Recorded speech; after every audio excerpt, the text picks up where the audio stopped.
All right. Okay. Terry Handy, are you here? Yeah, Rahul back. I'm here. Hey, Rahul, Doc. I'm glad to announce you all that Brother Terry made it here and back safe. We almost got caught up in that storm, man. But the Most High kind of blessed us there. But if Terry can let you all know, did he get a chance to? He was the one that never could see the stars move. My real good friend from Louisiana, he never could. Maybe he can say something about that. How did you come up with that, Terry? Even though the sky was kind of cloudy, now you get a chance to do fantastic. Yeah, I went out there and visited my old boy, Ackman, and we was outside looking at the stars, and I finally seen one move for the first time. And you moved one. Yeah. Yeah, he did move one, I'm glad to say. And the sister in Canada, are you here? Yeah, hi. How are you? Everybody, what's your name again, sister, please? Keisha. Keisha. Everybody, please welcome the sister to class. She's a very good sister. Roll back. Welcome, Keisha. We love you. Welcome. Welcome home. Welcome home, sis. Much love and light. All right. And how's your sister doing? She's doing fine. Very good. Very better. Okay. All right. I have a little something I'd like to share with you all. Who has a spiritual experience they'd like to share with the rest of the class?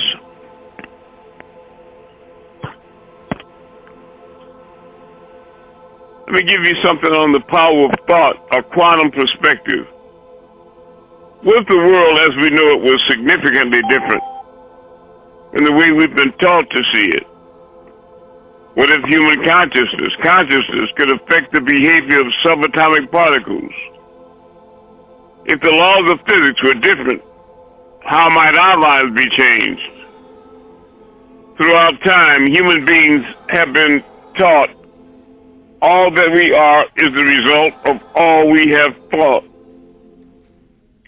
Countless legends, myths, and social explanations surround the topic of thought. But few people understand the facts about how our thoughts impact our lives. That's right. For years, unusual conversations and experiences have been labeled bizarre, paranormal, and sometimes we were considered unexplainable coincidences. But as recent studies demonstrate, there appears to be consistent connection between the mind and physical matter. Remember, anything you can conceptualize, you can visualize, materialize, and thereby actualize.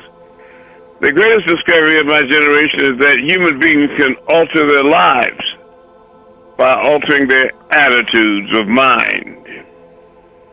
With the modern emphasis of science and the need for quantifiable evidence, many scientists have begun using a relatively new field of study known as quantum physics or quantum mechanics to explain the laws that apply and the quantical microscopic scale.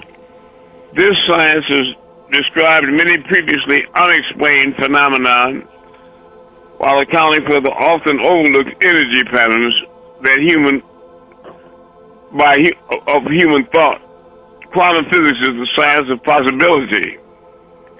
This new science asserts that classic physics do not always apply to the happenings observed at the quantum level.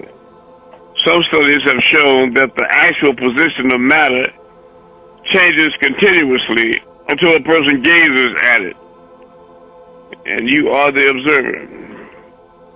Where it temporarily takes a fixed position to the human eye that actually exists simultaneously in other locations. This is called the law of superposition, and it suggests that there is no such thing as an object or universal reality. In other words, our observation of reality changes reality. You know, the example I gave you all of the science student, the young lady that really believed that there was a microscopic particle much smaller than the one that they had discovered. And she was so convincing in her research that when she got out, she was given a grant, opened up a laboratory, and 10 years later, she had enough proof to write a paper and was world-renowned. Well, what it is that this tiniest particle never really did exist, but it was her belief that it was there that created the same. You follow what I'm saying?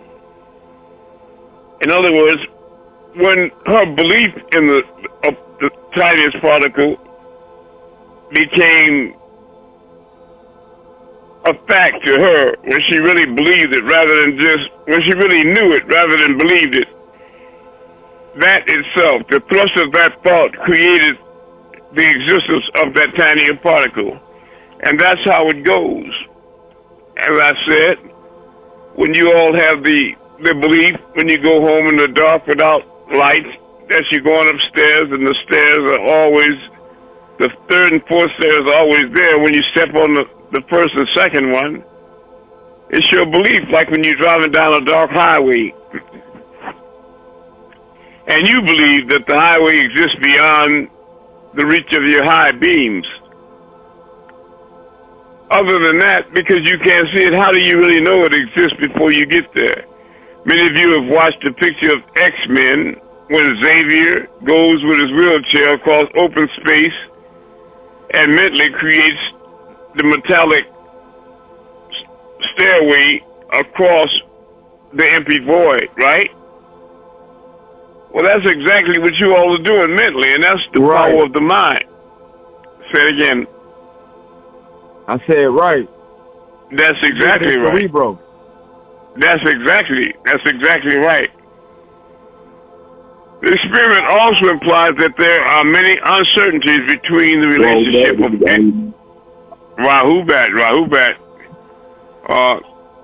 uncertainties between the relationship of energy, time, and space. The imminent double slit, the fraction experiment, demonstrates that matter can either behave as a particle or as waves. You all should look at the double split experiment,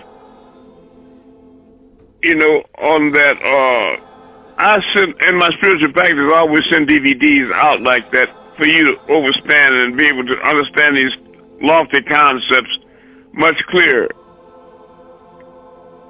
But not both at the same time. The ramifications of this study have perplexed and in some cases upset classical physicists. This does not necessarily mean that all previously existing mathematical... Let me just try to simplify the whole concept by using a familiar example that comes from me. I try to speak in parables in a way that people can really latch on to. Just imagine yourself visiting a friend. You're sitting in your living room, 72 degrees, very calm, and have a wonderful conversation.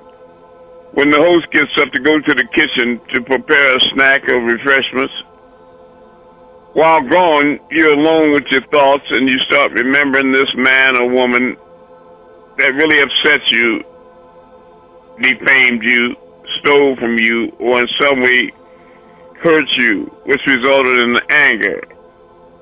And you know how the mind is. The more you try not to think about a thing, the more it crowds your mind. The more you try not to think of, the harder you try not to think about this, the more you do. And the more you do, the more your anger, your kundalini raises up.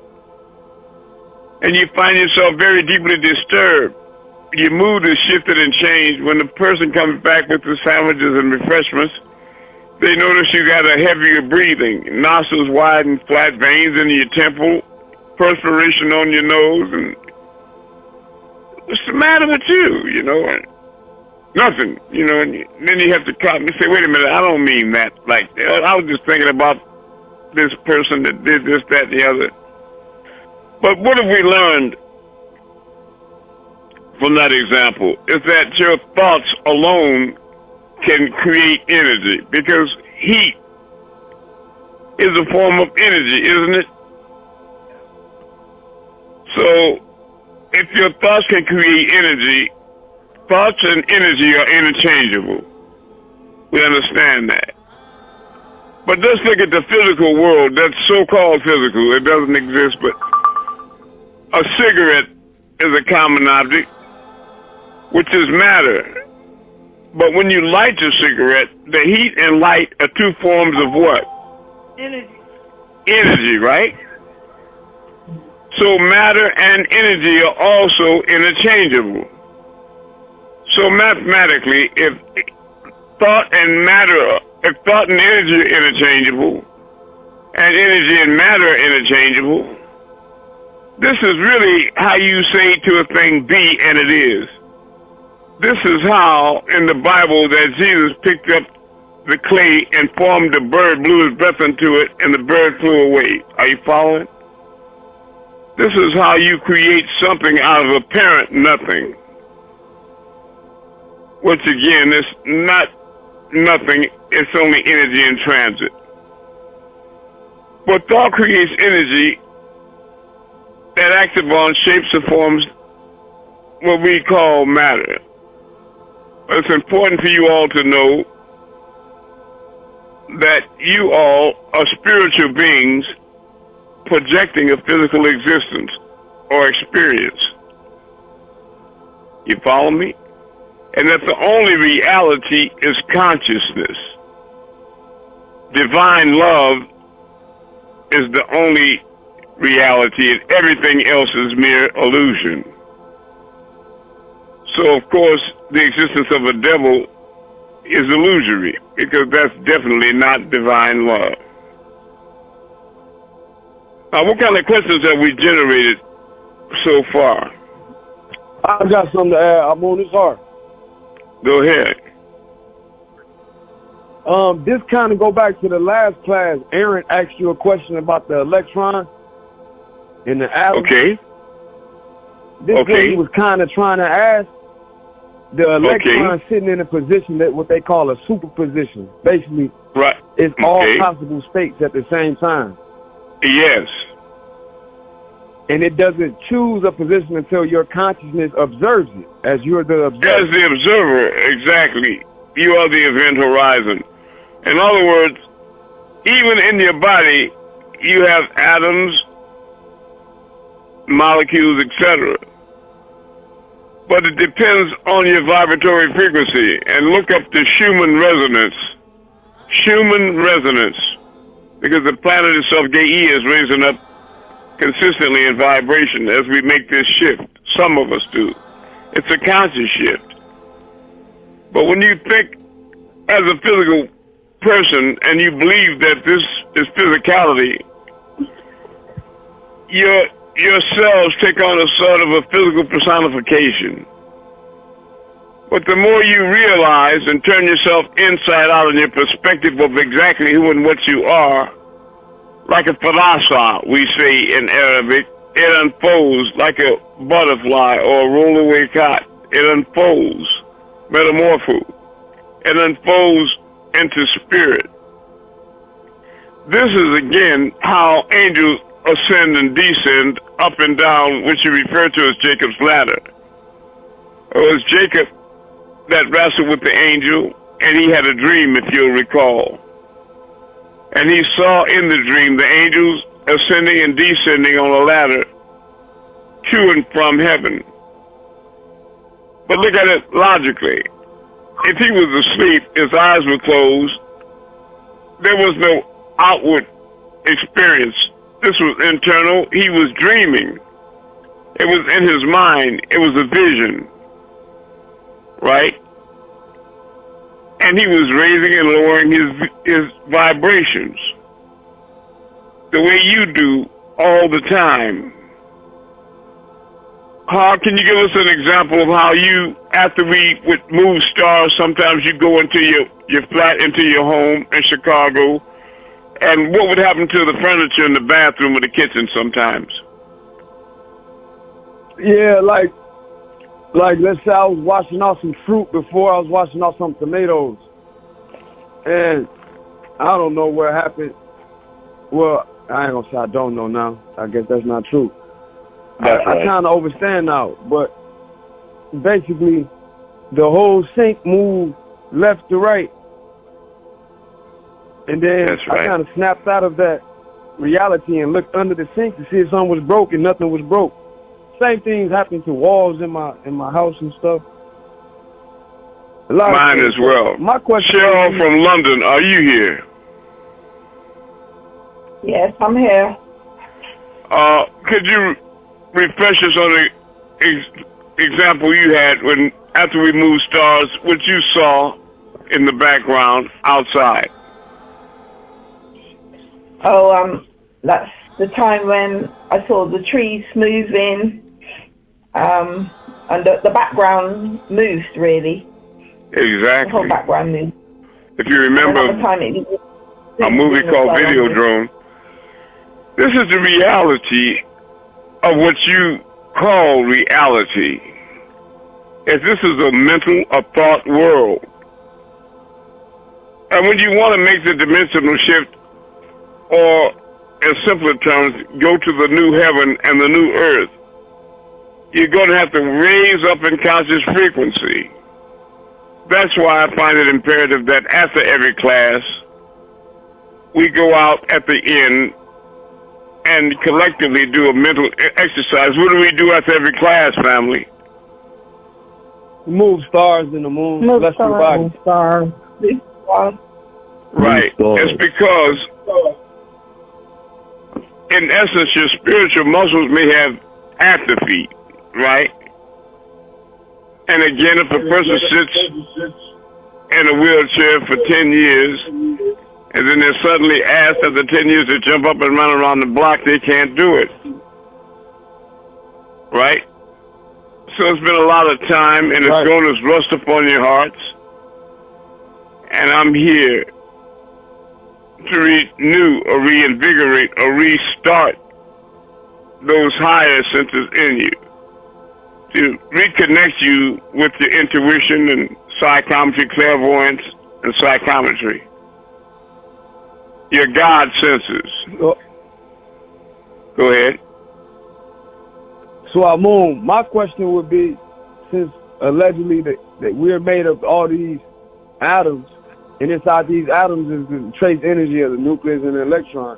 If the electron doesn't even take a position to become a physical atom until you observe it, does your body or anything you're looking at even exist without your consciousness already existing, even before your brain?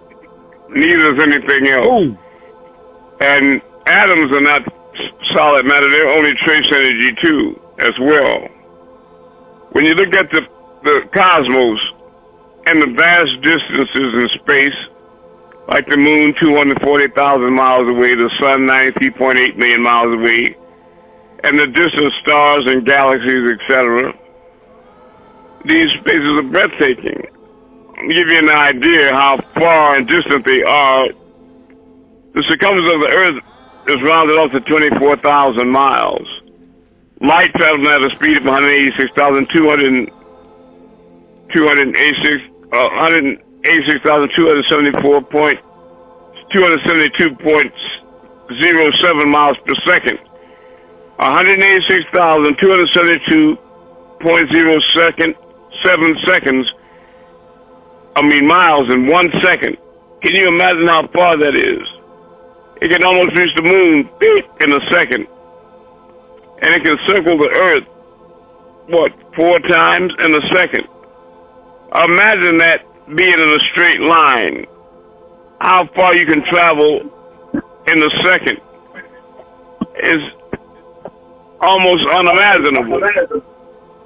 But if you imagine how far light can travel in a minute,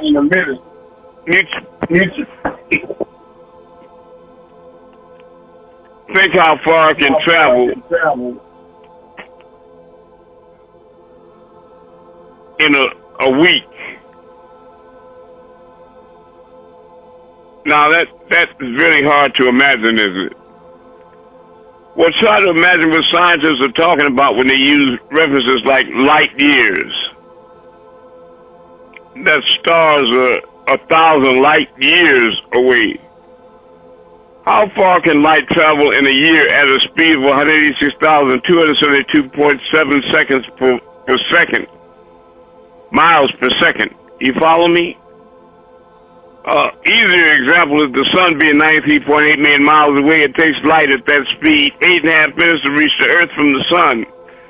So in essence, if you get up at night and you go out to watch the first rays of the sun as it rises, it's actually been in front of your face for 8.5 whole minutes before you saw the first rays. But there's a lot of superstition about light, such as Jesus walking across the water and this, that, and the actually Egyptian Wahab would get up and watch on the west bank of the Nile as the sun rose on the east, and as the sun rose, the rays would seem to walk across the water. You follow me? But they said the sun walked on the water, even though Jesus did perform that miracle. That's a myth that a lot of people imagine. When I showed you all that it was you that said, "Let there be light," right? So let's all repeat that. Let's all repeat that exercise. Would everybody please close their eyes? While they're closed and you see that blackness, just remember, as vivid as you can, the brightest summer day you ever experienced in your mind now.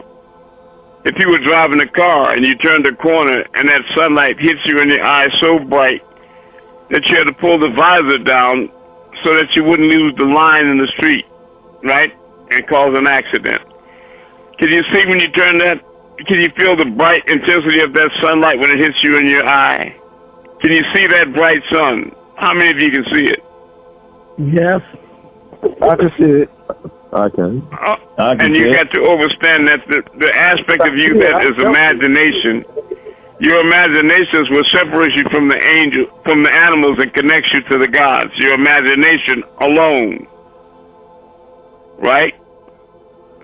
Well, when you saw that sun with your eyes closed, you have to remember that factually it's pitch black inside of your brain. There is no light to penetrate your cranium. So when I ask you who was it that said, "Let the Fed lux" in Latin, or Sabbath and Noah, "Let there be light," who was it that created from out of the darkness came the light? Who did that just then? That was he did. When I say that you're God, that's not a hypothetical. That's a factual statement. That's a literal. And when I say that you're creating your own reality, I'm very serious about that, and I'm standing on facts. So it's not strange to me that you all move stars and moons. And as the scriptures state from Jesus, he says that one day man would do greater things than I. So I have high hopes for you all and great expectations, because I know your potential is extremely, extremely unlimited. Again, we'll open up the floor with questions.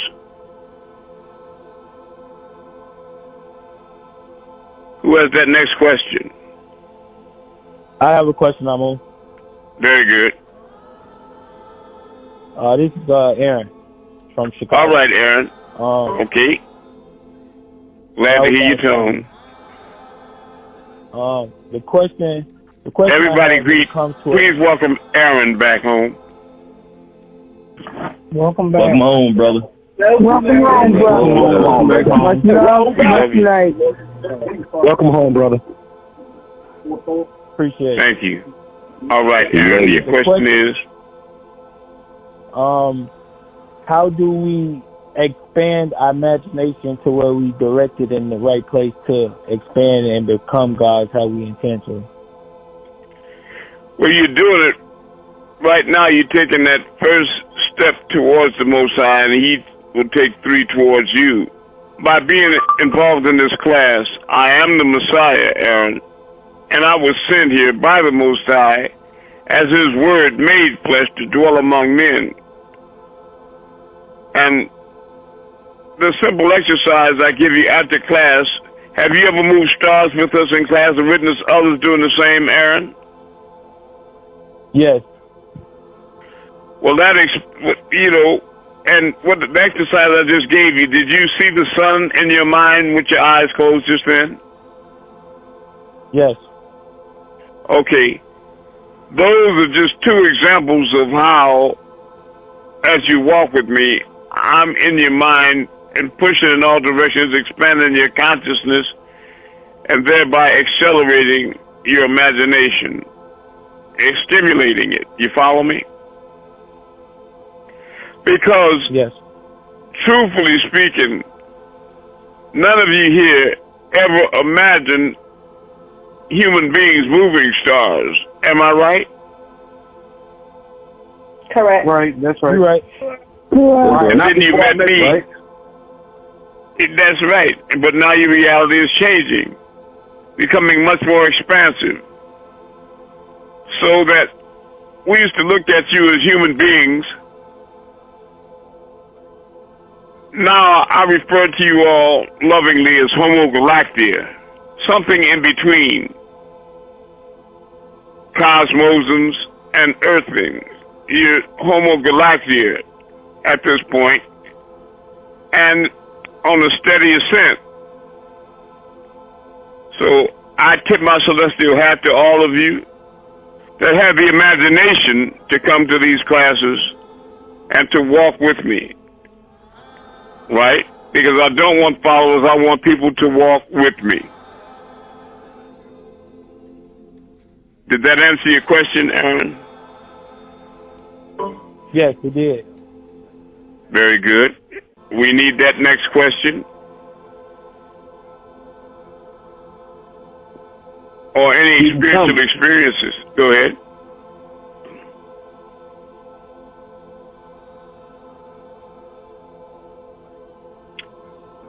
I'd like to share a spiritual experience myself. I was at home, laying in bed in the dark. Must have been 7 years ago. It was very dark, laying on my side, and I saw through my Venetian blinds a bright, what I thought was a star at the time. But the intensity of the brightness got stronger and stronger as it appeared to get closer and closer, until eventually I saw the light. It was very big, and it was outside the window, walking up and down in moving up and down in my yard. And something kept telling me to turn around. I have a large bedroom, but I have one locked door I keep locked in my bedroom. I'm very security conscious, you know. And I didn't want to turn around. I was apprehensive, but eventually I did turn around. And I was amazed to see between the door and myself, there was a big ball of intensely bright light, just floating probably 3.5 feet in the air. And it was so intensely bright and animated that I knew instantly when I saw it, it was realer than anything I'd ever seen or witnessed in this reality. I knew that it was life itself. And I wondered, was it me or was it Panabab Yanun? And then I realized, walking the next day, that he and I are one. So that was a ridiculous statement. But I looked at it calmly. I raised up on my elbow and looked at it, just stared at this light. And then suddenly it started slowly moving closer to me. And that's when the ghetto man came out in me, and I started reaching for a 9mm pistol out of panic because it was starting to morph into something, and I didn't have any concept of what would be personifying in my room. All I understood is that it was between me and the only door out of here. And in my panic, I reverted to an animal. You know, I just started with the fight or flight. And this big ball of light just slowly started pulsing and moving back slowly to the door. And it went through the door into the kitchen. And I could see it through the door as it moved across the wall in the kitchen. I could see it when it crossed the refrigerator, just like there was no refrigerator or wall. Because what I didn't realize is that my vibrations, my frequency had raised up, and the walls no longer existed to me. So any of you all that have extraterrestrial encounters and you see grays in your home, or extraterrestrials, or you see light orbs out your peripheral, or whatever it is you think is moving in there and your doors are locked, I want you to understand. I have a spiritual experience like that. Very good. Just 1 second out. Let me finish this, and I'd really love to hear it. We would. Okay. But anyway, I want you all to understand that they're not necessarily walking through walls, because those walls don't exist to them. Those are your walls that you're creating, the ones that Har moved with his consciousness, and the trees that Cheryl moves with her mind. They don't really exist. Those are your walls. They're not their walls. Okay, sister, what was your experience, please? Well, I was just listening to your experience, and it reminded me of an experience I had when I was sleeping as well. I thought I had woken up to wake my children up for school, but my body was still sleeping, but I guess the spiritual part of me was Exactly. awake. So in my mind, I was calling for my son, Malachi, trying to get him up for school, but everything was happening so fast, and I didn't realize I couldn't move. I wasn't actually moving.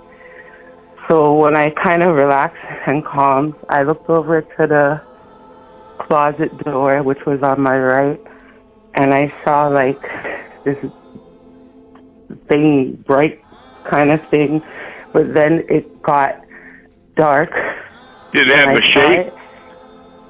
It didn't have a shape, but it kind of was like I would say light or a bulb of energy or something.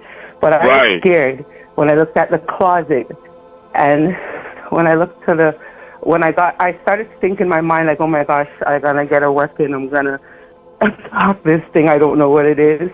But then on my right side, my cat was on the bed with me, laying down, and I was saying to my cat, attack him, and the cat was hissing at it. Exactly. But when I kind of got back into my conscious mind, and like my body got back in, it felt so real to me, and I was like, but the cat, how did it end up in my room? And the cat was outside, and my room door was closed, so it was kind of scary, and it was real.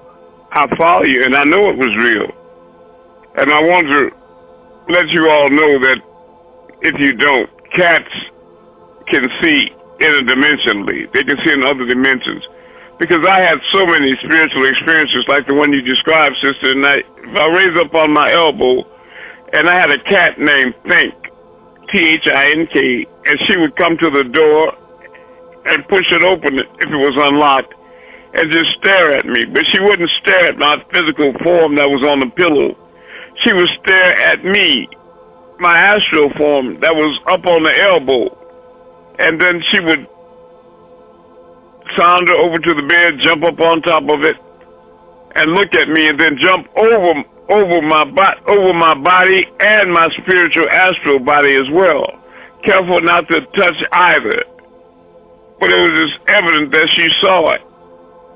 Like the night I was taken up with Panababianoon, 3/26/13. Late at night in the dark, I was awakened.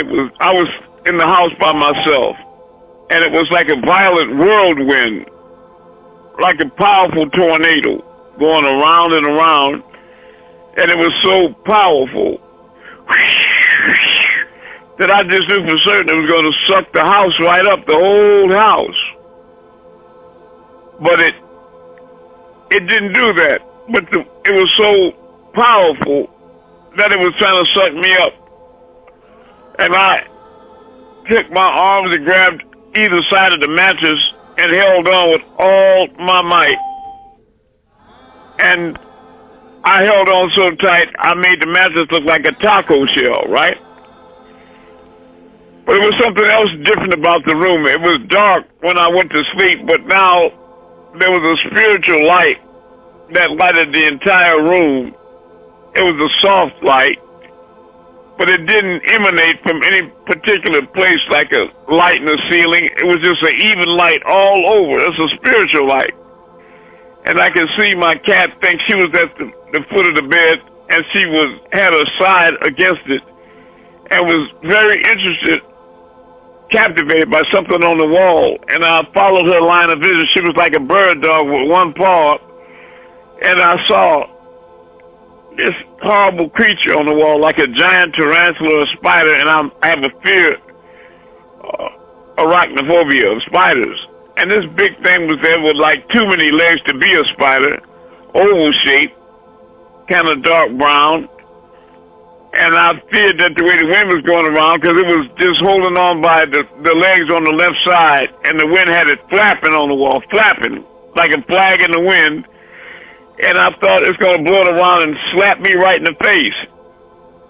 And I felt my emotion, and she turned around and ran and jumped on my chest and walked up, looking me in my spiritual eyes.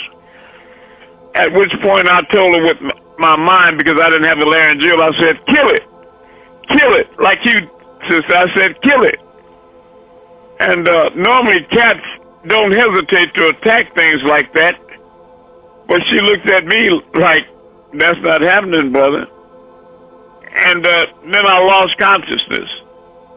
I fell out on the bed, I sunk down, and then when I opened my eyes again, what I did is that if you're a master, you can resist being taken up in the vortex. But if you're not, you'll be automatically sucked up irresistibly.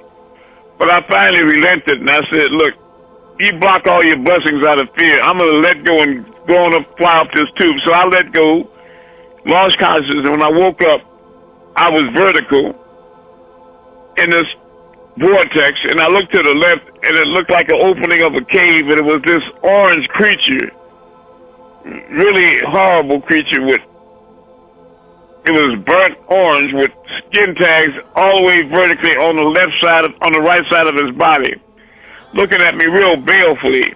And I just turned and distinctly asked, "Where is Malachi?" And a voice from above said, "He's up here." I said, "Well, take me on up there with him." And I lost consciousness again, flying up this tube at light speed. And when you do that, you become an immortal when you do that instinctively, right? Automatically, retroactive. And I ended up in a structure. It felt like a basement, a masonry basement with a concrete wall to my left, that somehow I instinctively knew that there was a room on the other side, but I didn't know what was in it. But over to my right and in front of this, there was a concrete stairway coming down. And at the top of that stairway, all I could see was this bright light. I knew that was a familiar light. I knew that bright light. And then when I looked again, that was Malachi standing on the steps, dressed in white, and he was backed up by a lot of brothers and sisters also dressed in white, and they all looked like a cloud to me. And I was attracted to that, so I found myself levitating in front of his eyes. We were looking eye to eye, and I had so many questions. I wanted to know what happened, why am I here, where are we at, etc.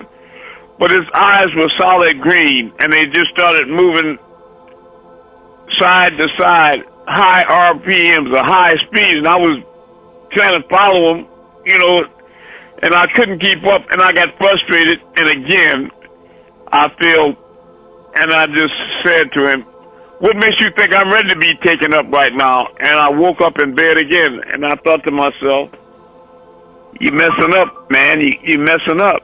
You know, you're letting this mortal get in your way, you know?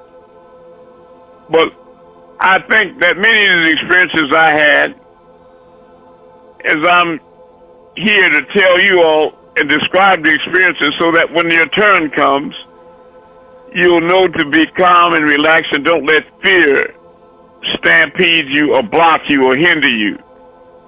Because there's nothing to fear. There is no out there. The only thing out there is you, because you are the all. You hear me? The only thing to fear is fear itself. There's nothing to fear out there. And in the spirit, you're invincible. You can't be shot, poisoned, aged, infirmed, die, or sick. In the spirit, nothing can harm you. It's all in your imagination. You follow me? So I want you all to just relax yourself, raise your vibrations, and prepare. Put your psychological seatbelts on, because it's going to be a serious ride for those of you that keep walking with me. And the sister that just described your experience, I'm grateful to you and her, because just like moving stars, you all are helping people to expand their consciousness, and you're sparking their imaginations, and you're getting them to raise up and make the ascension, whether you know it or not, just by sharing that experience. Because I remember the time in this world where people would experience things like that and would never repeat it because they didn't want to be looked down on or thought to be crazy or whatever. And I know that's true, because when I was 7 years old, my mother and father separated, and she took me and my brother Red to Michigan, and we were staying with my grandmother. I was sleeping in her room on a let-out chair, not a couch. But I was in there, and I was sleeping so comfortably. In the middle of the night, real late at that night, I was awakened by this high-pitched sound. You know, and it was right over the top of the house. The brightest light, brighter than the sun. I knew it was bright enough to light up the whole city. And I was wondering why everybody wasn't in the house running around excited, etc. But I tried to move or call out, and I couldn't. I couldn't move or call out. I just experienced it. Then when I finally went to sleep, I woke up the next morning listening real hard, because my grandmother would always have the pastor and the deacon and etc. over to give them cups of Louisiana coffee. But nobody spoke about that. So I got up to go to the bathroom, and I slowly walked past them in the kitchen. Nobody said anything about all that activity the night before. When I came out the bathroom, I walked even slower past them, just waiting. Nobody said anything. And I never repeated this until I got to these classes with you all. And now I'm telling you what I experienced, because now I think you're ready to hear it. But I know that I was taken up on that craft, because a few days later I was at home with my mother, and I had a chair turned backwards like boys do. I was straddling watching cartoons, and she was singing gospels in the kitchen, washing dishes with one foot on the other. And I noticed she had this very big, bright blue aura around her head and her body, but really intense around her head and shoulders. A big aura, bigger than the ones I was used to seeing. So I got up and walked over to her and tugged on her apron, and she looked down at me. She said, "Yes, baby." I said, "Mama, this is a thought world, and one day everybody's going to have real big heads." And she condescendingly looked at me and said, "Yeah, baby, Mama, no." But she was washing the eyes off the stove, the 4 iron eyes, in a little tiny sink of suds. And as we were talking, she would hand them to me, and I would dry them off and put them back on the stove. When we got to the 4th one, she kept feeling around that little sink. She couldn't find it. And so I said, let the water out. She let that out. It wasn't in there. We searched behind the stove and all through that little kitchen. And to this day, we never found it. For some reason, something or somebody made it disappear. A thought world. Are you following me? But as a little boy, I knew, and I thought everybody was the same, because I would wake up every morning before school on my ceiling looking down at my body. And I know that there was a very bright light on the wall, a bright light bulb without a shade. And I would stare at that light all night long, and I would go to sleep staring at it. And it reminded me of being on those crafts. And I would wake up out of my body with my back to the ceiling looking down at my body. And one night, I just didn't go back to my body. I just turned and started floating across the ceiling toward the kitchen. And when I got to the threshold of the doorway, I just dropped down and then went back up against the kitchen ceiling till I got to the living room, and I dropped down, and there I saw my mother on a let-out couch where she was sleeping temporarily. And there was a big picture window there that I had a chair in front of that in the wintertime in Michigan is so cold and snow that I would sit down in that chair and watch the squirrels and the children and the cars passing with the chains on the tires, etc. I would just stare. I was like activity time. I would just look out that window. I wouldn't sit in my favorite chair and look out the window, and I was staring right at the wall. And I looked up and I saw the windowsill above my head, and I was confused because I know that what size I am, but when I looked down at my body, that's when the panic hit. It was not there. And then I looked at the door, and I panicked even more because I thought I'm afraid of heights. And what if I slip out the door? I'll be going up and up in the sky like those helium balloons in a circus, and I would never stop. So I shot back to my body. It was many years before I would ever leave again, right? But I want to tell you about that ball of light that I saw in the room. Now I understand that it was a being. That's all. All of you have that same bright light, sister, in your solar plexus, inside your body. That's the light that he merely shares, and he created us of solid clear black mud, fashioned into shape, blew his breath into our nostrils, and thus we became living souls. That bright light that is inside of every one of you, that's the light that lights the heart of every man and woman that comes into the world. That's the light that shines in the darkness, and the darkness comprehendeth it not. That's God inside the temple, because the kingdom of heaven is within you, and God is in heaven. So you can see that spiritual light, and when you travel in a dream from one place to another when you think you're flying, a lot of times you appear to other people as what they call fallen stars, streaking across the sky. That's people a lot of times. And that's how the angels fell. And it's how that you will one day resurrect or rise again. That's why I'm here. So thank you all for sharing your experiences. Now, who else has another question? Okay, I have something to add to that. Okay. Only because I had something similar like that happen to me, probably like I think maybe the second or third year that I was living in Chattanooga, and I was sitting down over by my bed, and I had seen this light, this big old ball of light, start coming towards like where my balcony was at.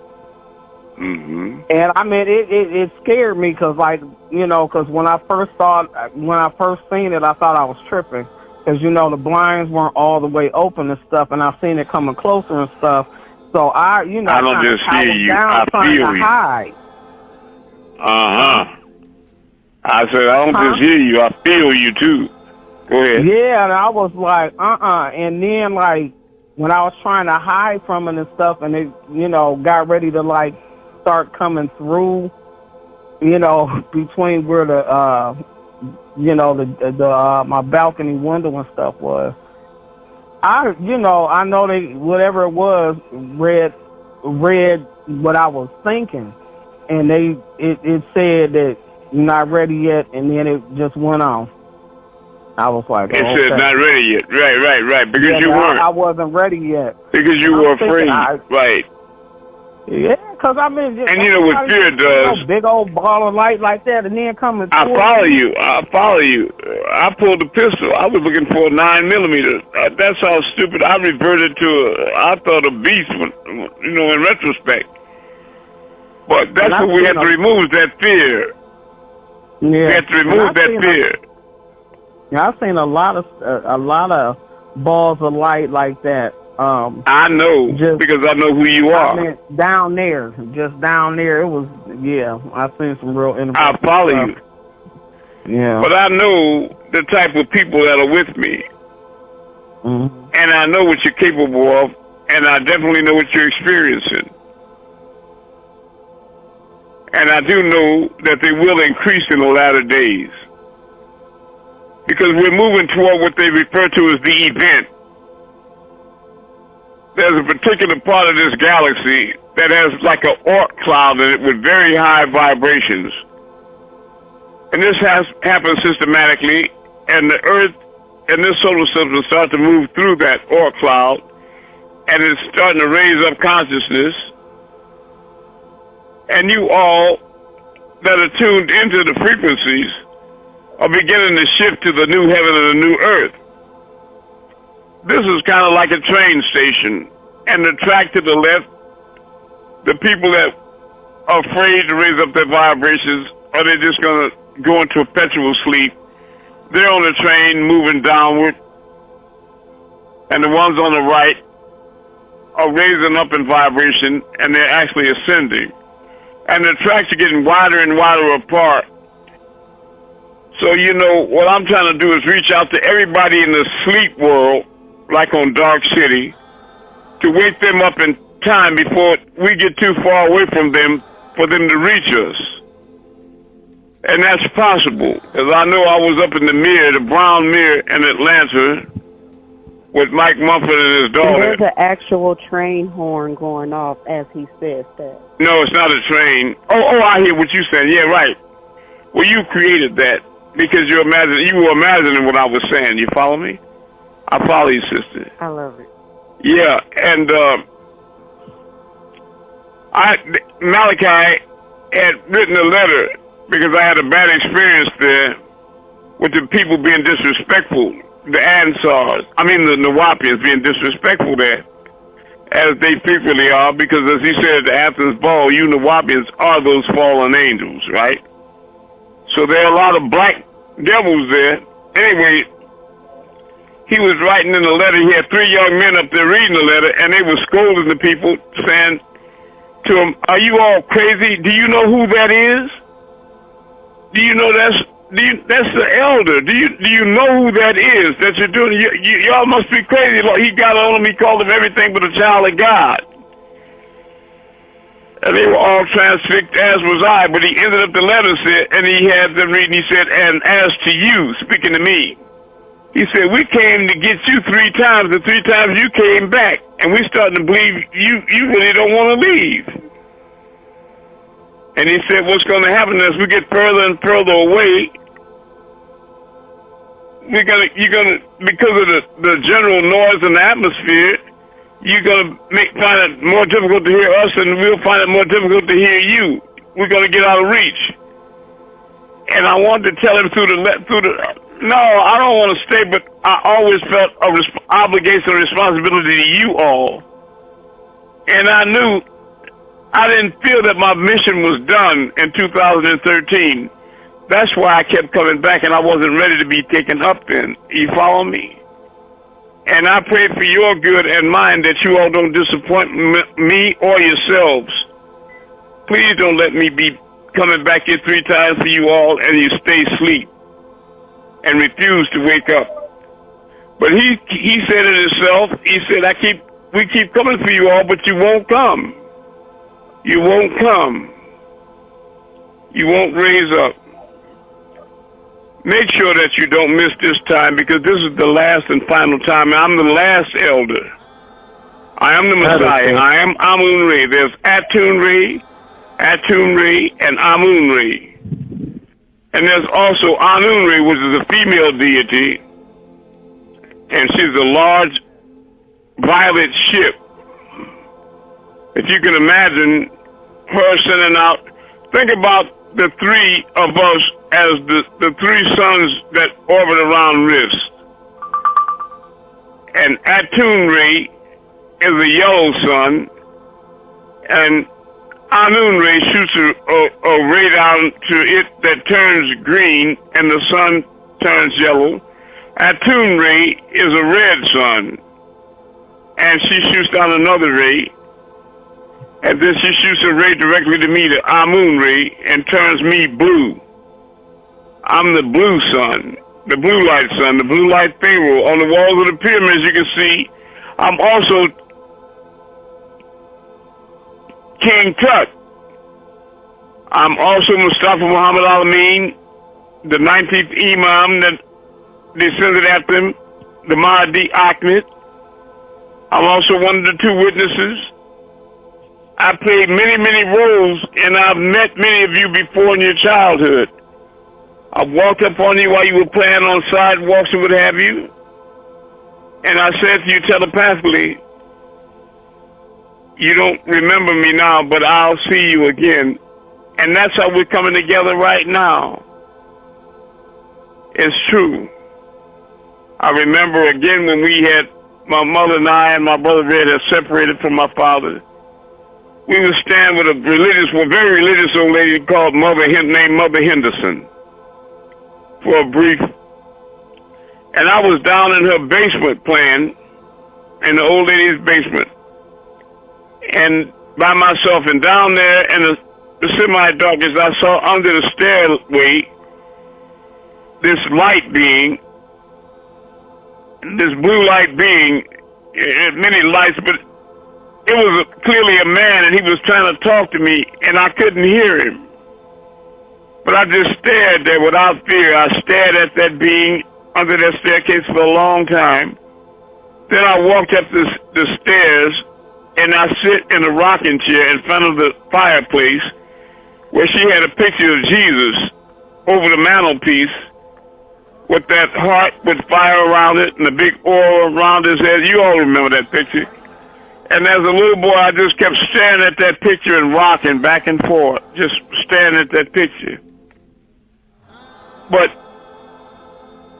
believe me, this is real. Like somebody just said, and it was real. I was thinking to myself, I know it was real, sister. It was realer than anything around you that you see now. Because this is the dream. You know, when you all go to sleep and have dreams, and you might see yourself in a dream, understand that that being is realer than you and does exist. Right? But you don't believe that that person is real. But that person is real.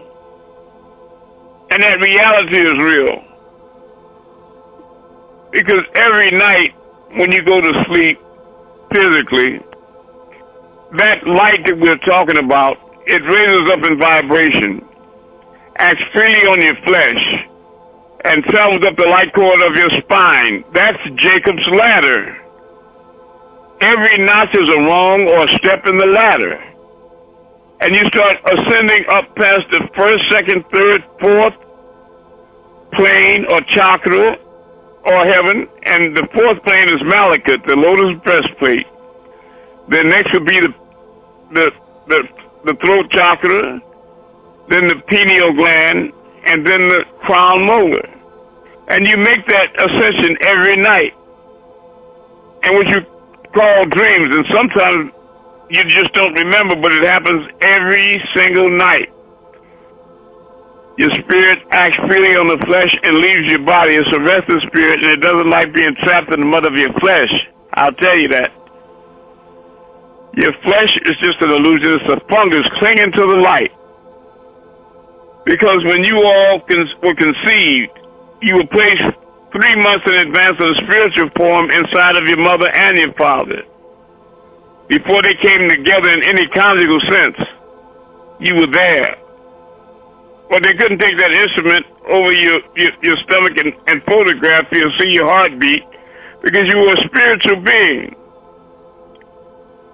But after 3 months, and they came together, they call that 9 months of gestation. But it's not true, because when you're born, your birthday is every 12 months, not 9. So they know that. But as a light being inside of your mother's womb, women have a special organ in their nasal cavity.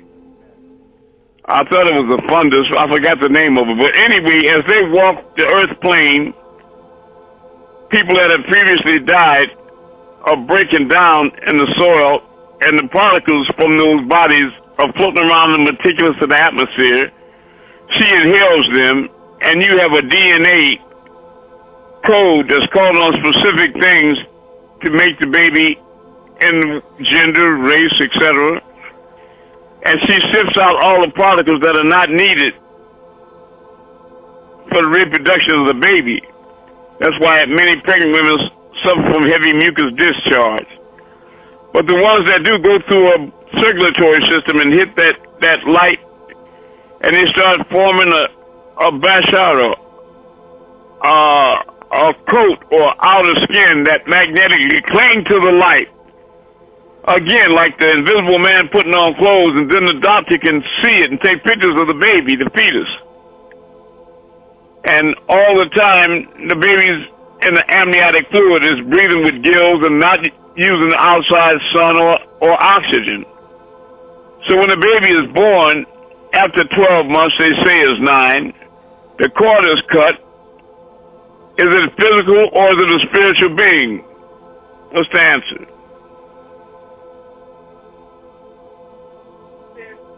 Spiritual. It's spiritual. That's right. It is still spiritual, but it's trapped in the metal of this flesh. It's still a spiritual being because it's not using the outside sun, and it's not using the outside atmosphere to breathe. So after the cord is cut, what the doctor does is turn it upside down by the feet or ankles and spanks it on the rump.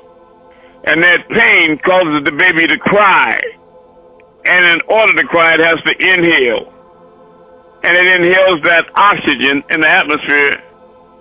And that second, the life essence coming from the sun, that Greek called prana, and it goes through your pyra, or the nose on your face, through the arterial circulatory system. It deposits oxygen and its life substance off to every cell in your body until it hits that internal light. That sun is a literal fire burning inside of you. That's evidenced by the fact when you inhale oxygen, exhale carbon, that's proof of a chemical fire. Or that you maintain a constant body temperature, 98.6 regardless of outside temperature, or you burn calories, etc. Look up spontaneous internal combustion. There's a fire. So when that oxygen hits that fire, it ignites a spark that starts a tumbling. Like when you ignite the ignition in your car and the piston starts a tumbling.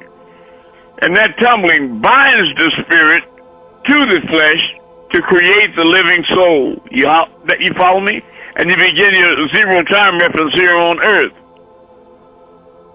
So you really are like me. I'm not as Yanu says about me, I'm not a resident, I'm a visitor. So are you. You're in a temporary position inside of that body, and you change clothes like you do in a physical sense seasonally. You have fall wardrobe, winter, summer. You follow me? That's all your body is. You're involved in a school, and Earth is a very serious school, the most serious school that exists, I'm led to believe. And the whole phenomenal cosmos, all the planets and other dimensions are staring at you all with bated breath, placing bets on whether or not you all can pull it off. Like the Maya and certain tribes that made the shift. Because it never happened before in history that the whole world shifted before. But that's what we're here to do. You will all gather with me on Mount Zion. Behold, I looked, there was a lamb, and with them 144,000, gowned in white now, with their father's name written in their foreheads. It's not meaning a mark of prostration like Muslims do on their forehead. It's symbolic of your third eye is now open. And after the 144,000 are raised up and resurrected and reawakened, the elite few, and then you spread out and wake up the rest of the world and everybody that's capable of it. You got to understand, you say, well, there's billions of people on the earth, and most of them are negative. Well, let me show you how this works. You know, you don't have to convert the whole planet. You follow me? What it is that we have to work wherever two or more are possible, gathered, all things are possible. You just have to collect a certain percentage of the population, because the difference is that we, as ascended beings, all vibrate on high frequencies, and we have a unified thought, like field theory. We all believe in the oneness of the Most High, etc. And you elevate to the point that you know that when you see me, you see the Father, or when you see your brothers and sisters, you see yourself. We are all one. While the vast majority of people all believe they're individuals. That's the devil's thought. And I can get mine. I'm separate. I'm unique and I'm different. And they strive to be different. Two women go to a party here and they see another with the same dress. They get so upset they go home and change. They don't want to be like anybody else. You want to be different. A big different nigga. You got to be different. We are the same. What is wrong with you? We are one. And you see, even though our numbers won't be as large as theirs, we will be thinking with one mind,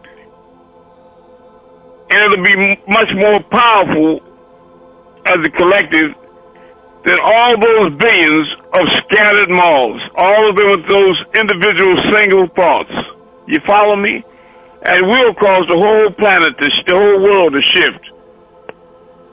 But it'll only apply to those that resonate on a certain frequency. The conscious elite. And you're not going to get that by going deep into the internet and universities and reading a lot of human mortal books, because the things that you're going to learn with me and do with me are not in books. Seriously. It's beyond the flights of the very imaginations of people. And remember that you can't really truthfully call yourself gods until you begin to do the things, again, that gods do. You follow me? Like Malachi said, I'm not going to give you all these big names and you walking around with these big turbans and they empty out at the bottom. He said, you can't change your name until you change your mind. That's why I continue to call y'all Negroes. You follow me? Until you elevate. Because the things you look at will never change until you change the way that you look at things. Have we invoked any questions here? Saida, are you here?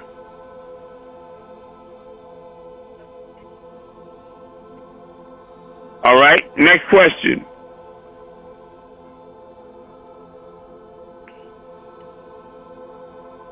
It's a Q&A class. You all with me? Right. Yes, I got a question over here. I have a question. So, you go first, brother. Okay. I wanted to see how many incarnations and what type of beings have you been other than human? I don't remember them all like you, but I should remember them by now. But I have given you the ones that I do remember. I know that I was a Tutet Amun, Tut Amun in Egypt. And also Mustafa Muhammad Al-Amin. I was the one that you called Jesus the Messiah, Christ. I was also Ahmed the Mahdi, and I am Amun in the scriptures, Revelation 3:14, until the angel of the church of Laodicea write, saying these things, the Amun, faithful and true witness, the beginning of the creation of God. And I know that it's my time to rule from the year 2000 to the year 2030, the second half hour. It was Malachi's time to rule from 1970 to 2000, the first 30 minutes. Are you following me? Yes. But if you want to remember your incarnations, don't laugh, but just look at your arm and start talking to your DNA. That's information. Your DNA is information. And start asking your body parts, who am I? Where am I? Why am I? Am I? You have to start asking your own DNA, and it'll hurry it, okay? Because you're right, brother. You are inosites or forgetful beings. That's all. And I'm not here to teach you all anything, really, but here to get you to remember things that you knew previously but have forgotten by time. You feel me? Right.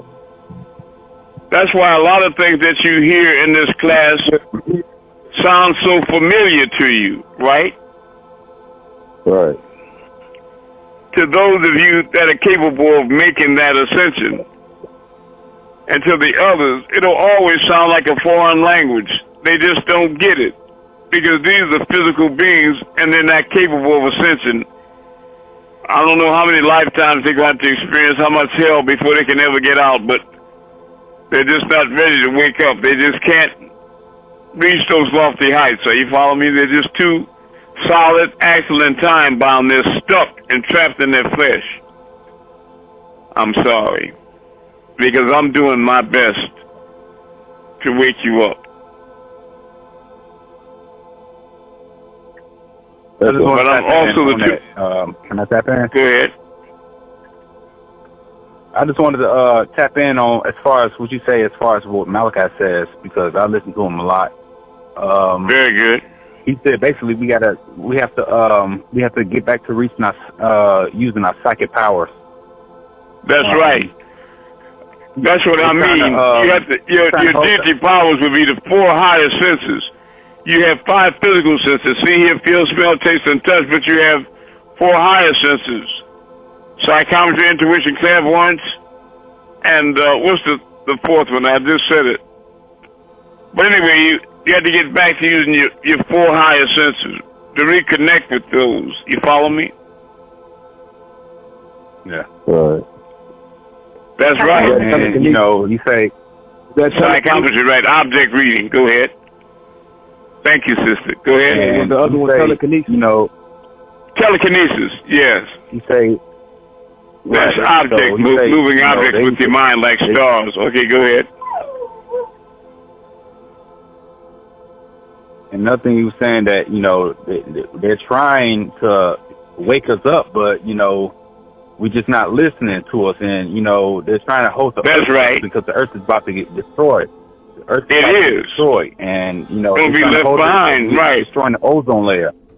Well, that's what you're saying is the same thing that happened on. Let me explain. Let me give you an overview. That's what happened on the planet Risk when Tarnush, a disagreeable being that we allowed to stay there on a continent called Zarakina. He wanted to take over the whole Risk empire, but he couldn't, so he went in anger to a planet called Pluto, extracted an ore called plutonium, and let rip with a nuclear device in the atmosphere of Risk that tore open the ozone layer and allowed the rays from the tri-solar system penetrate to the surface and drove us underground, and most of us took flight in the Biru and different crafts to other galaxies and other dimensions, like Rio, Sylvia, you know, we went to Orion. Eventually, we went to Mars and eventually Earth. But we're scattered. That's why we're here to collect and gather the lost found souls.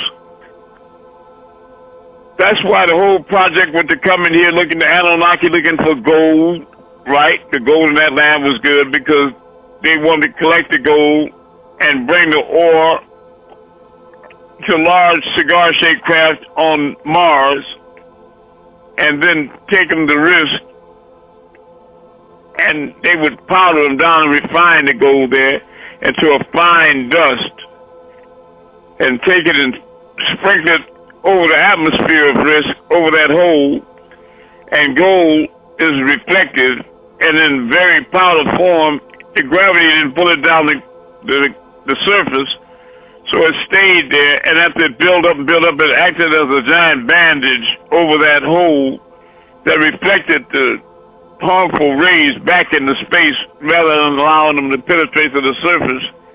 And to repair that ozone layer allowed us to go back home to risk.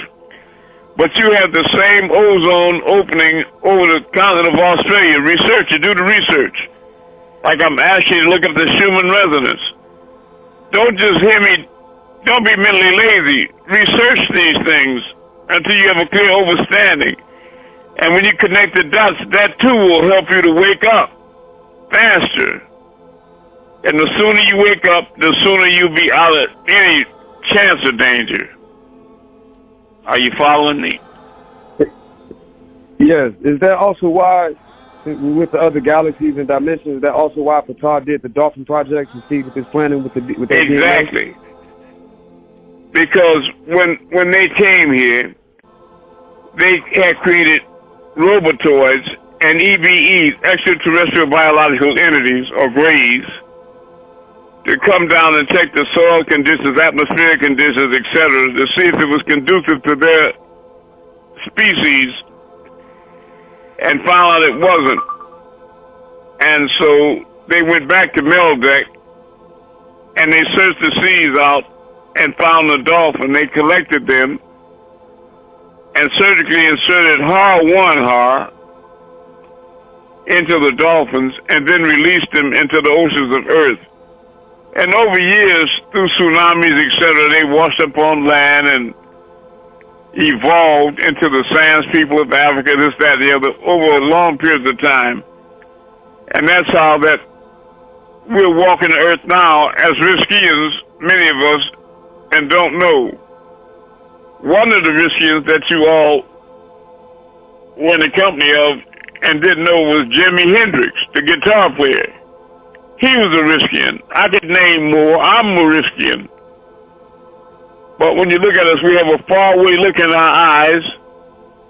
We're usually tall with broad shoulders and very large slanted eyes, large eyes, and long hair, shoulder length. You follow me? But we are here. We are here.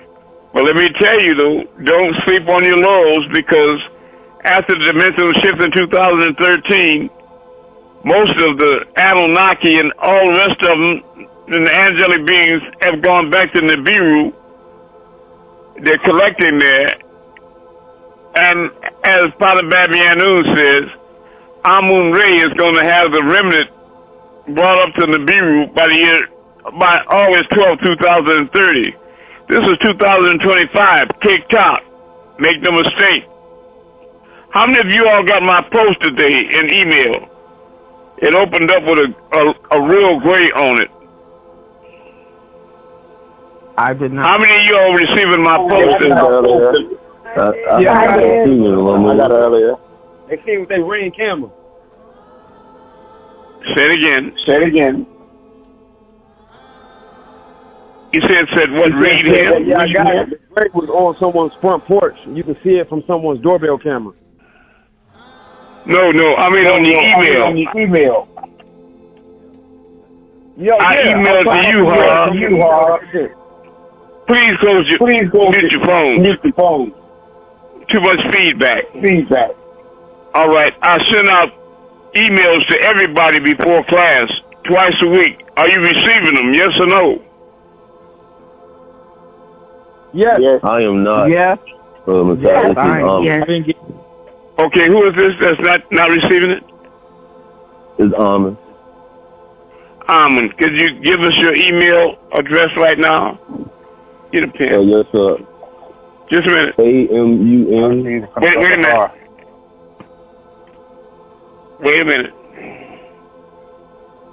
Okay, she's ready. When you say it, say A as in apple, P as in Paul, like that. Okay, I copy. A as in apple, M as in Mexico, U as in United States, N as in nation, A as in apple, D as in dog, A as in apple, F as in friend, and A as in apple, at gmail.com. Okay. Did any of you all click the link where it opened up with a gray? Yes, and he looked disturbing. He was disturbing. A couple weeks ago, man, and it looked like he had a whole bunch of toes, or if that's what you want to call them. Yeah, that's their toes. Yeah, so I do, and then he Ooh. over your picture. To the camera, he came to the camera. But I can show you real reptilians too. You know, it's a lot of things I'm going to show you over a period of time. I'll reintroduce to you all, and that'll get you used to things and spark your memories too. You follow me? So I'm working many ways to wake you up again, to re-enlighten you all, to wake you back up. Terry in Louisiana, are you still here with us? Terry in Louisiana. Yeah, I'm still here. I had my phone on. Okay. Mute. Because you usually have a lot of questions. I don't hear them tonight.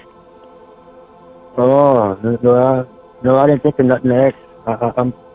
I didn't think of Okay. I didn't have a question. I might have one in a few minutes, as long as I'm listening. All right. Well, it's okay. It's 10:25. It's time for us to all go outside and as a collective start moving these stars to start strengthening those atrophied spiritual muscles. Who's going to be the first one to go outside and point out a stellar object and move it tonight? Sister, are you here in Canada? Yeah. Okay, what do you see outside? I know it's cold, but it won't take long. You have to. I'll wait till you bundle up so you can step outside for a minute. Yeah, I'm gonna put on. Okay. All right. What do you got in London, Cheryl? Silver cost. You going? And Anne, are you here from London?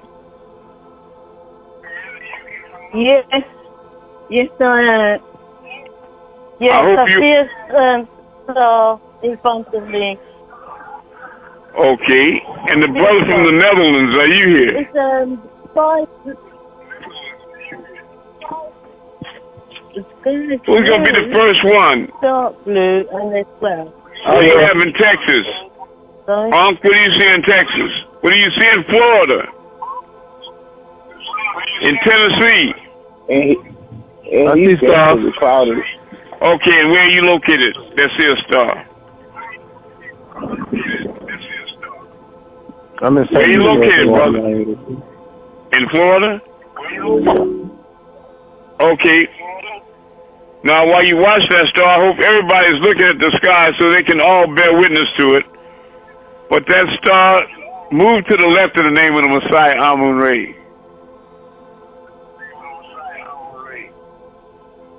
It's going to the left. Yes, yes, sir. Now raise up the name of the Messiah. It's raising up. All right. Now drop down the name of Amun-Rayay. Dropping down. All right. Dropping down. Very good. Next. I got one I'm looking at right now. And where you in Florida? It's Khufu in Florida. All right, Khufu. Glad to hear your residence. Move to the left in the name of the Messiah. So moving left. All right, moving now left. drop down in the name of Amun-Rayay. Yeah. Dropping down. Quickly. Dropping down. Yeah. Dropping down. Now move counterclockwise in the name of the Messiah.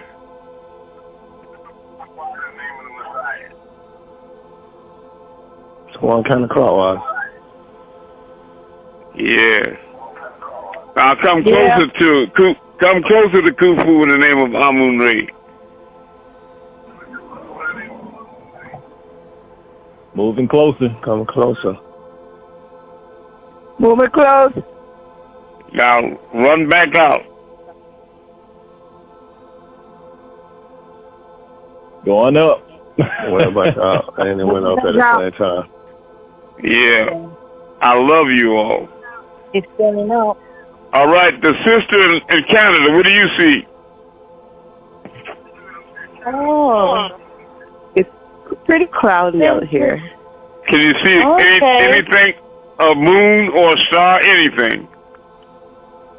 Yeah, I can see a red light. Like moving in the sky, it's got a red light. Okay, you're in London though, right? Yes, well, I'm not in London at the moment. Okay, I follow you in one of the islands now. Oh. Yeah. Okay, I was trying to ask the sister in Canada, it's moving really quickly. Well, what do you want it to do? Will, what you see in Texas? No. Okay, that's a new brother? That's Will. Okay, Will, I'm trying to get new people that never did this before, like the sister in Canada. What did you see? What can you see in the sky? Just clouds, that's all? So out here it's very foggy. Very foggy. Okay, but can you just see one star, just one, or the moon, the silhouette of it?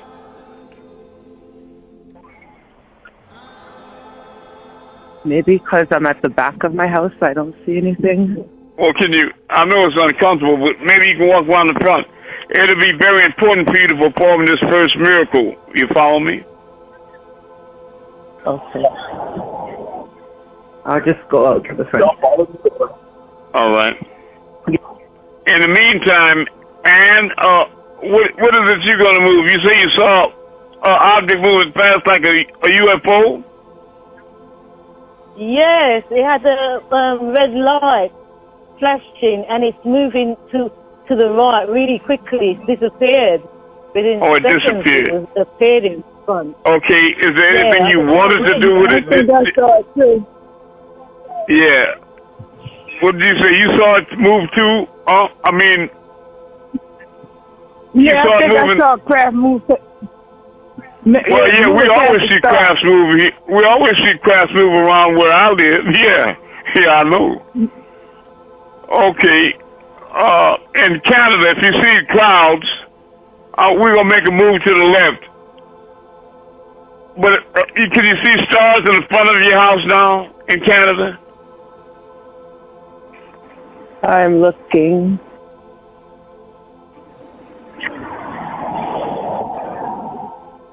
Any bright light objects in the sky? At the front, it's even less cloudy. It's just gray. I'm sorry? Front of my house, there was more cloud at the back view, but the front, it's like just gray. There's no clouds. No stars either? No. Not even the moon? Well, we'll bide our time. Go back inside. I know it's cold in Canada. What do you got in London there, Cheryl? Can you see anything in the sky there? No, but it's overcast. Okay. Well, we'll make the clouds move to the left.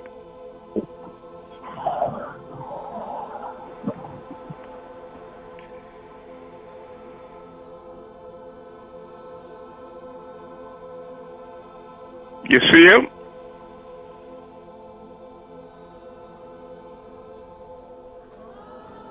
While you make those clouds move to the left. Anukas, what do you see outside? I see a bunch of stars. Well, let's make the whole creation, all the stars, everything in the sky move to the left. All creation move to the left in the name of the Messiah.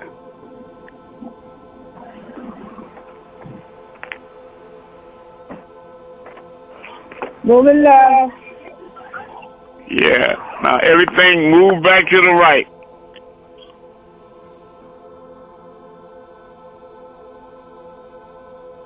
Moving right. Moving right. Going right. All right. Now everything raise up in the name of Amun-Rayay. All the stars. Going up already. Yeah. Moving up. All right. Terry, what do you have in Baton Rouge? Yeah, I got a lot of stars in the sky.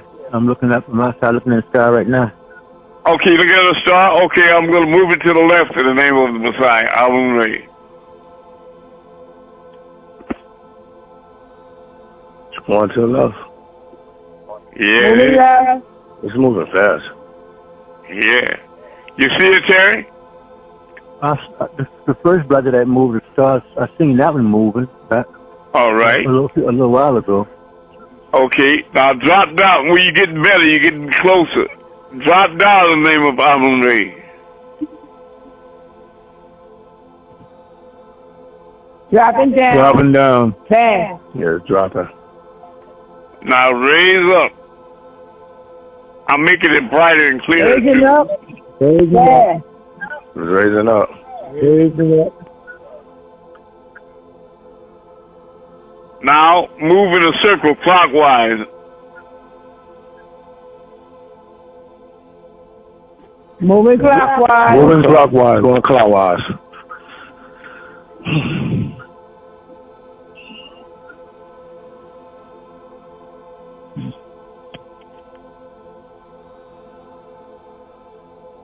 You see?